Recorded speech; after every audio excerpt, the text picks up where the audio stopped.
Foram meses de contato para tentar alguns minutos com o presidente da Ucrânia, hoje um dos líderes mais importantes do mundo. Nesta semana, Volodymyr Zelensky aceitou e concedeu a primeira entrevista a um veículo de imprensa da América Latina desde o início do conflito. Em plena guerra, falamos por quase 40 minutos. A conversa foi por vídeo, como ele tem falado com presidentes, discursado a parlamentos e em eventos globais. Vou responder em ucraniano. Você tem intérprete? Sim, senhor presidente. Temos tradução simultânea. Como está o seu dia? Isso eu posso responder sem tradução. Hoje foi como ontem, como anteontem. Estamos em uma guerra e temos de ser fortes. Para mim, os últimos 5 meses têm sido assim, como um dia só. Como o senhor está aguentando? Como se mantém são? Não tenho certeza se estou são, verdadeiramente são. Hoje faz exatos 5 meses que a segunda maior potência militar do planeta invadiu a Ucrânia. No dia 21 de fevereiro, a Rússia reconheceu a independência de 2 regiões controladas por separatistas russos no leste ucraniano. 3 dias depois, o presidente russo, Vladimir Putin, lançou os primeiros ataques. Não poupou nem a capital Kiev.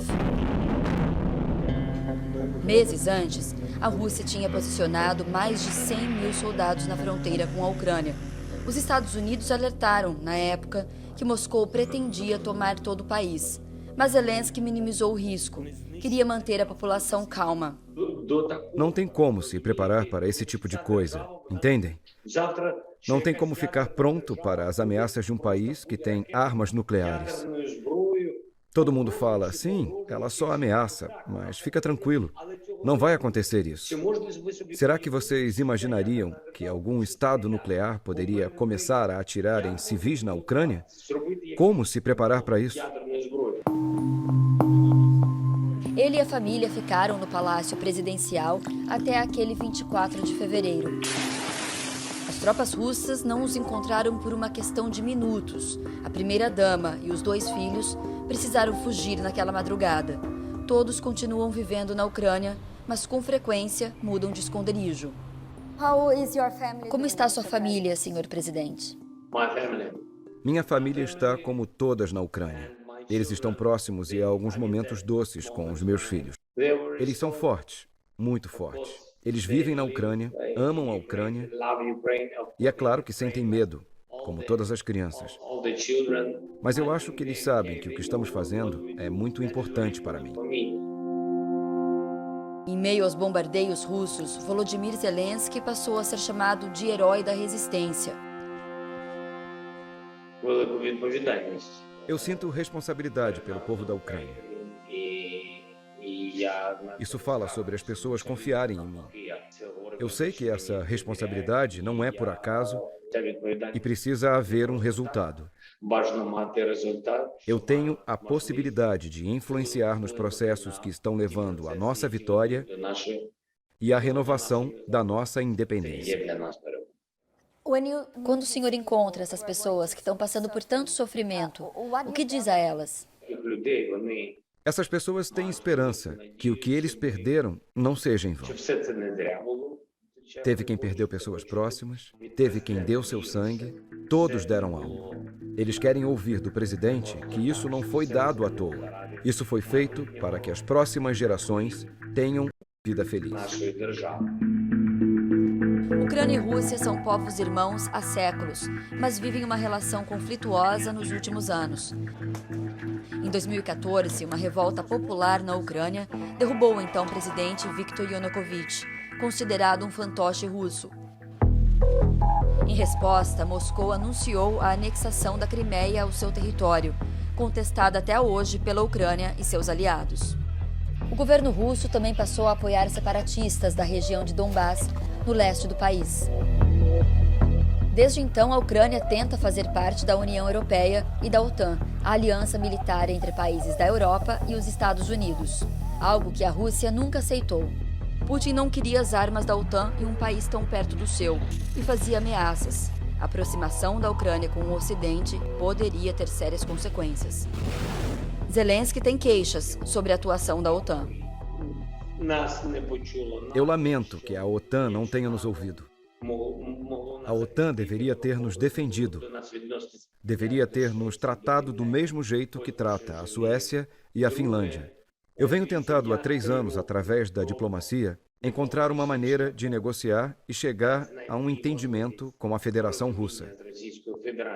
Com a ajuda de dezenas de líderes da Europa e do mundo, eu propus diversos encontros com o presidente Putin para encontrar soluções para essa questão. Um dia, depois de convencerem todos os líderes europeus que eles nunca iriam invadir a Ucrânia, simplesmente fizeram isso. Então, não há o que se arrepender. Eu acho que a Rússia vai se arrepender depois, historicamente, sobre tudo o que eles fizeram conosco. E ninguém vai perdoá-los. A história não vai perdoar e nós não vamos perdoar. O senhor se arrepende de alguma coisa em relação à guerra? De ter insistido em fazer parte da OTAN ou de ter apoiado os grupos de extrema-direita na região de Donbass? Não tenho certeza do que quer dizer com grupos de extrema-direita no leste do país. Não entendi sobre o que você está falando. Nós não temos grupos de extrema-direita no leste. Não sei quem são esses grupos. Nós temos as Forças Armadas da Ucrânia. Esse é o nome. Forças Armadas da Ucrânia no leste. Essa informação que você está dizendo é a informação que a Federação Russa está espalhando sobre alguns grupos de nacionalistas. Simplesmente, eles são radicais em relação aos militares russos que vivem para matá-los. Nesses casos, quaisquer pessoas deveriam ter uma reação radical. Mas não os reconheço como grupos de extrema-direita. Eu nunca apoiei nenhum grupo radical. Olha, não dá para negar que tem grupos de extrema-direita na Ucrânia. O erro que muitas vezes é cometido é imaginar que eles têm uma grande representatividade. Quando a gente vai ver a quantidade de votos que esses grupos de extrema-direita têm na Ucrânia é muito pequeno. Porém, são grupos armados, bem treinados, motivados e que representam uma ameaça para o governo. Então, o governo quer garantir que esses grupos estejam do seu lado e são profundamente anti-Rússia.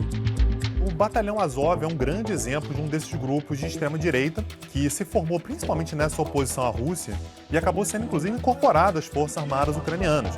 Então, talvez a Ucrânia seja o único país do mundo a ter grupos abertamente neonazistas incorporados às Forças Armadas. Um dos pretextos do governo russo para invadir a Ucrânia é o combate a uma suposta ameaça nazista. A invasão da Rússia à Ucrânia é uma invasão que tem um caráter muito mais geopolítico, muito mais amplo do que isso. Mas, naturalmente, o Putin ele precisa levar isso para a opinião pública, né, em termos de propaganda, em termos de convencimento da sua audiência. A guerra já matou entre 3.000 e 3.500 civis. 8 milhões de pessoas deixaram suas casas. O senhor imagina uma situação em que se veja forçado a aceitar um acordo com a Rússia? Qualquer adulto em sã consciência e responsável, seja ele líder ou não, compreende que isso não é uma questão de um ultimato. Isso não é uma questão a ser resolvida pela força. Não é uma questão de escravidão, de novas fronteiras. Primeiramente, vem a liberdade de expressão, da sua escolha, da sua vida. Desculpe-me, mas se esse documento e os termos da Rússia incluírem limitações a ideias que mencionar direitos e liberdades de seres humanos, nenhum ucraniano vai assinar, porque não há lugar para a escravidão no mundo. 3 dias depois da entrevista, na sexta-feira, Rússia e Ucrânia assinaram o primeiro acordo desde o início da guerra, para que ucranianos possam exportar seus grãos através do Mar Negro. A Ucrânia é uma grande exportadora de trigo e a guerra tem aumentado a insegurança alimentar no mundo. Mas horas depois do anúncio do acordo, a Rússia bombardeou o porto por onde sairiam os suprimentos. Isso mostra a fragilidade das negociações. Um acordo de paz segue distante. Zelensky não aceita abrir mão dos territórios perdidos. E nesta quarta-feira, o ministro das Relações Exteriores russo, Sergei Lavrov, colocou mais gasolina no fogo. Disse que os objetivos militares da Rússia na Ucrânia agora vão além da região de Donbass, no leste do país, já sob domínio russo. O senhor se encontraria com o presidente Vladimir Putin para tentar um acordo? Para mim, tanto faz quem estiver do outro lado, tanto faz quem é o líder lá. O importante é que exista a vontade de parar com a guerra e de matar as pessoas por parte deles. Para isso, nem precisa sentar na mesa comigo.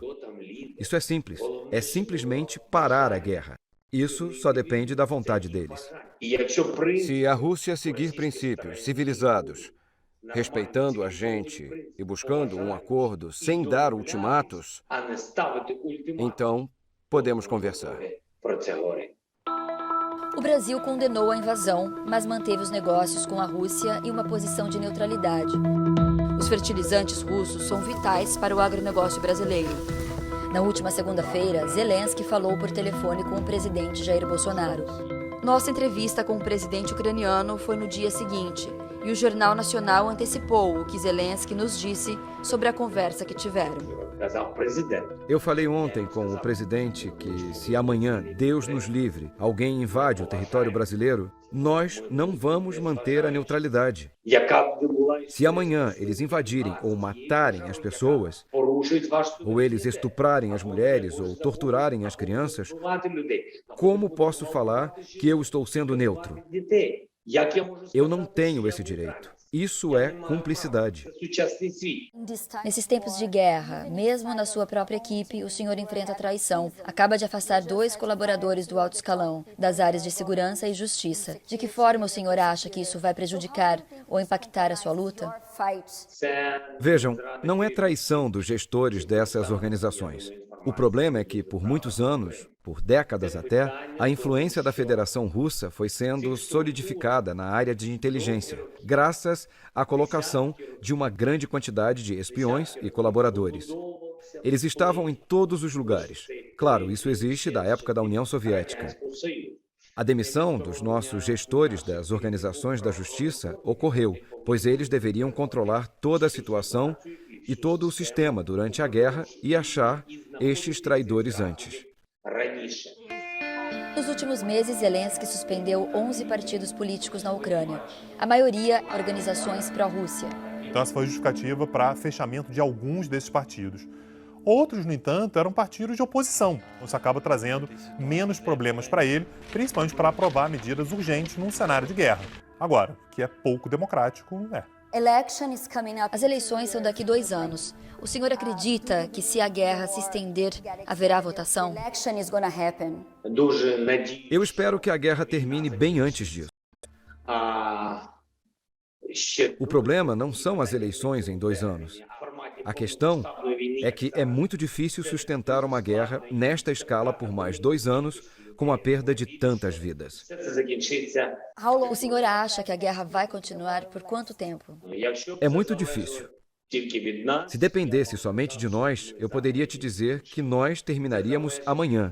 Mas isso depende de muitas coisas e, parcialmente, de vocês também. Isso depende da Europa, do mundo, da América Latina, com quem nós estamos contando também em que ela não vai ficar de lado. Nesta semana, a esposa de Zelensky veio para Washington com a missão de não deixar o mundo esquecer a guerra. Olena Zelenska foi recebida na Casa Branca pelo presidente Joe Biden e pela primeira-dama Jill. Ela também discursou no Congresso americano para pedir que os Estados Unidos enviem mais armas à Ucrânia. O próprio presidente Zelensky não descartou também vir a Washington pedir ajuda. Hoje, eu não posso viajar para os Estados Unidos. Mas se eu sentir que isso acrescenta muito para a Ucrânia, ou que nós não estamos mais sendo ouvidos, e assim a minha voz poderá aumentar, eu vou usar tudo o que eu tenho, todas as possibilidades. O senhor reconheceu recentemente que o mundo deixou de prestar atenção, de se interessar pela guerra.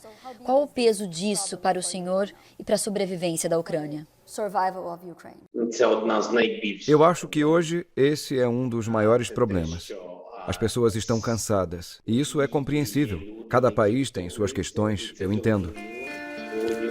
Mas é essencial saber que existe um país chamado Ucrânia, que está brigando pela sua liberdade e seus princípios. A Europa vive um impasse. Países que se opõem a Putin, como a Alemanha, dependem do gás fornecido pela Rússia. O governo alemão teme o desabastecimento no inverno e já pediu que a população economize. Por enquanto, a Rússia tem resistido às sanções econômicas severas impostas pelo Ocidente. O mundo assiste a uma queda de braço entre potências. Quem vai ceder primeiro? Tem algum momento em que o senhor nunca vai esquecer? Sim, os momentos difíceis. Eu não estou confiante de que eles já acabaram. Mas eu quero acreditar que os momentos difíceis já passaram. E como o senhor vê o futuro? O que diz aos seus filhos? Eu não preciso dizer nada a eles. Eles é que me dizem sempre como será o futuro, quando venceremos. E eles têm certeza disso. 100% de certeza. Eles sabem mais do que eu. They know better me.